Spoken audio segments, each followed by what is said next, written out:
I appreciate we're talking quite soon after the evidence given, but and therefore you won't have had full chance to speak to the rest of the committee about it and to reflect properly. But Mr. Keeling said a few quite direct things about the tourism sector on the Isle of Man.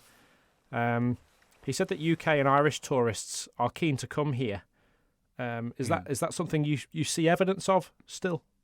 Oh gosh, no. Well, not only do I am I optimistic about the middle to long term, as long as we get our act together, but that there is growth, and I think it's self-evident to an awful lot of people who, particularly staycation locals, who've all of us in that beautiful sunny period in April and May, when we did get out to walk, sometimes in complete privacy, to realise what a beautiful place this is. And it has an awful lot of opportunity in a number of segments of the market, but this is a prerequisite.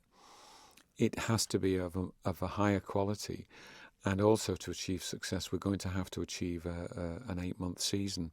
Major challenges there. Do you agree that the Isle of Man lacks luxury facilities? Yes, it does. Like we might see in some of the competing jurisdictions, like the Channel Islands, for example. Yeah, absolutely. If you look at the report, you can see how stark that comparison is, and we've sort of drifted along trying to hang on to old markets without fully understanding what investment levels we require to meet the new ones. Is it government's job to fund some of that? Government needs to be a full partner. The funding is part of it, but also planning is a very, very important part. And it's in terms of developing significant facilities at the moment, it's simply not in the right place. It seems to be quite a common theme, this, that planning is constantly running behind the reality of the current circumstances, and we sort of try to set things in aspic every so often and find that we're a decade out of tune with what we really need to do. And so there's a great deal of heart searching needs to go on as to how we can run our planning policy in a proper and responsible way, but also make it reactive and proactive to what we need to do to make sure our economy succeeds. Mr. Keeling spoke a bit about non-serviced accommodation and about eco-friendly tourism options. Absolutely. As being some ideas for development, for future development. Can you talk to us about those? What are your feelings about? Well, he produced 2 reports, and we looked at them both the non-service side and the hotel side. But there's significant opportunity around the island for very quite fine facilities along the lines you've discussed, but it does require flexibility on planning and a properly structured financial package behind it for us to achieve it. Others are achieving it. I don't know whether you are aware. Maybe I should send you a copy of this on behalf of the committee on the presentation Andrew made to us in the first 10 to 15 minutes, and you'll see the quality we're talking about, very high. We'd appreciate that. I will. I'll send it to you. Would those developments take away from the more kind of traditional tourism sectors, though, on the Isle of Man, such as the hotels on Douglas Promenade? No, absolutely not. I mean, it's not. I don't anticipate a significant growth in the accommodation sector. I see it shrinking somewhat, and we've seen in the news in the last few days a number are up for sale. What we have to ensure is that which is left has the opportunity to significantly reinvest. Because in the past, when especially hotels have gone up for sale, they don't always stay as hotels. Well, no, they won't this time either. Excuse me. They won't always. But it's perfectly true and accurate to say that a significant proportion of the available hotel accommodation space remains in Douglas and off the promenade, and that will remain so for some considerable time.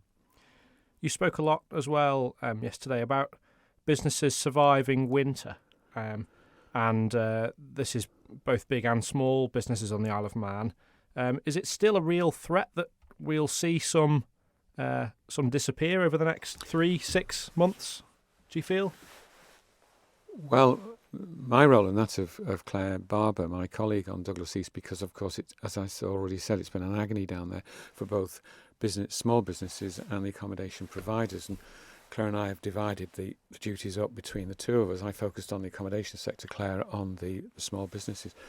And prior to the committee starting up to look at the future, we've been focusing very hard in recent weeks on doing everything we can to ensure that the proposals coming forward, but say, for example, on the salary support scheme and the strategic capacity scheme, remain in place for the winter. If that isn't in place, then yes, there is a really, really serious problem in a whole myriad of ways. I mean, key staff are starting now to leak away because they've got families and they've got rents or mortgages, and if there's no certainty of continued employment, then they're leaching out elsewhere to other sectors, with the result that if we try to reopen next spring or summer, the key staff won't be there. That's from a staffing point of view. Not to mention the whole issue of businesses trying to survive. There has been the phrase, and I think I used it during the meeting yesterday, was that the idea is we're in our third winter on the trot. It's actually much worse than a winter. Yeah. It's worse. It's worse than on the promenade. It's worse than the Second World War, actually. It's really dire. There has been a marked difference in achieved business levels for the promenade and for out-of-town staycation and Guernsey visitors, because, of course, there has been no enthusiasm to actually stay on the promenade at all, and that's wholly understood and accepted. Of course, the access to Christmas business for the promenade hotels has been diminished by the difficulty of accessing them, and so that's been lost as well. So it's not the third winter on the trot. It's the third worse than winter scenario on the trot, and profoundly damaging. How far have government's support schemes been helpful to date? You mentioned you want to see some things continued over winter, or feel they must be continued over winter. Must be, yeah. So there's a pressure for this to keep going, you feel? Well, government responded well and quickly, and they're to be commended for that. And I, at this stage, from what I understand, I believe that both the Department for Enterprise and Treasury are taking the pressures and difficulties being suffered on the promenade very seriously indeed. There have been a couple of very high-profile impacts to the sector in the past few months, not least COVID-19, but therefore the subsequent loss of the TT, obviously, coupled with the ongoing refurbishment works along Douglas Promenade. The outlook for some is quite bleak, isn't it? I think. Well, the situation is bleak, which is why Claire and I have been working on these two components, trying to make sure that the support's there this winter, and that everybody, not just the people in the sector, but the island understands what a super opportunity we've got to have a high quality tourism sector emerge from all of this. But only if we do the right things. It's a pretty black and white thing. We either get on with the job and grip it in a professional way to compete with our competitors, or we just sort of drift off. The TT is a different thing altogether. I have to say that. But it's a perfect storm, isn't it? It is a different thing altogether, but it's going to be coupled in the same accounts, and yes, it is. But there's a misunderstanding about what TT is, and I'm going to have to. It's a difficult subject to grasp, but I'm going to have to deal with that on behalf of the committee when we talk about this in Tynwald, because the hospitality sector with high quality investment requires an 8-month season. So every single week in that 8 months matters. You don't stand or fall on one. And I'll leave it at that. I think just finally, the only other thing I wanted to ask you about, how helpful has the air bridge with Guernsey been to some of these businesses? Because that's been a bit of a glimmer of light, perhaps.